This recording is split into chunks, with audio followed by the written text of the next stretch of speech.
খুব সুইট একটা আচারের রেসিপি শেয়ার করছি, আর সেটা হচ্ছে কাঁচা আমের বার্মিস আচার। এই আচারটা বানিয়ে আপনি বছর জুড়ে সংরক্ষণ করতে পারবেন, আর টেস্টটা দারুণ হয়েছে।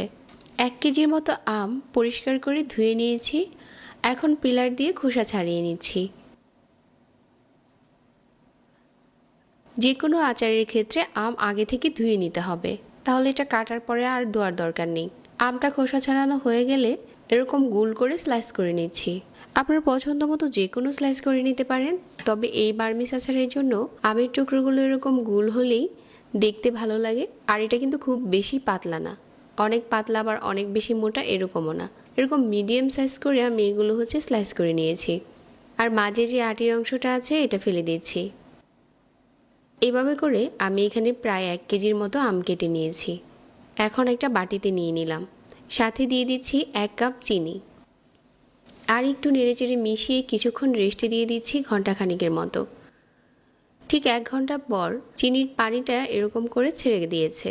টকের সাথে যখন আপনি চিনি অ্যাড করবেন, এটার পানি কিন্তু এরকম করে ছাড়তে শুরু করবে। আর এই পর্যায়ে একটা প্যানে নিয়ে নিচ্ছি।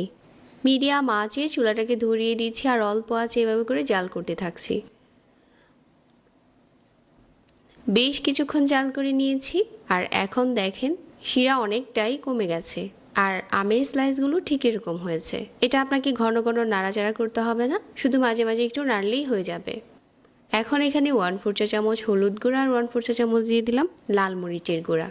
একটু ভালো করে নেড়েচেড়ে মিশিয়ে নিচ্ছি। চাইলে এটা স্কিপ করতে পারেন, যাতে আচারের মাঝে দারুণ একটা কালার এসেছে, এই জন্য দিয়েছি। আর এখানে নিয়ে নিচ্ছি 1/2 চা চামচ আস্ত ধনিয়া, আর 1/4 চা চামচ কালো জিরা, আর 1/4 চা চামচ আস্ত জিরা। 1/4 চা চামচ দিয়ে দিচ্ছি মৌরি, 2টার মতো শুকনা মরিচ দিয়ে হালকা ভেজে এটা আমি আধা ভাঙা করে গুঁড়ো করে নিচ্ছি। এটা দেওয়ার কারণে আজকের এই বার্মিস আচারের টেস্ট দারুণ এসেছে। তো এভাবে করে মাঝারি আঁচে জাল করে যাচ্ছি। একটা আমের স্লাইসও ভাঙবে না, আর এটা দেখতে অনেকটাই সহ্য হবে আপনি এই রেসিপিটা যদি সেম টু সেম ফলো করেন।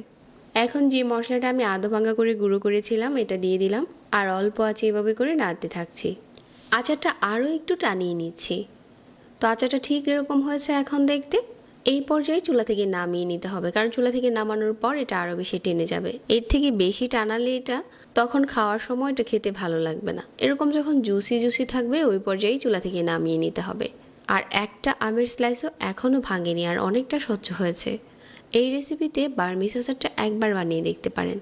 এটা বছর জুড়ে ফ্রিজ ছাড়াই ভালো থাকে। কোনো রকম তেলের ঝামেলা ছাড়াই আজকের আচারটা শেয়ার করেছি। প্রতিনিয়ত সহজ রেসিপি পেতে পেজ ফলো করে রাখবেন। সবাই অনেক ভালো থাকবেন। আজকে এখানে বিদায় নিচ্ছি। আল্লাহ হাফিজ।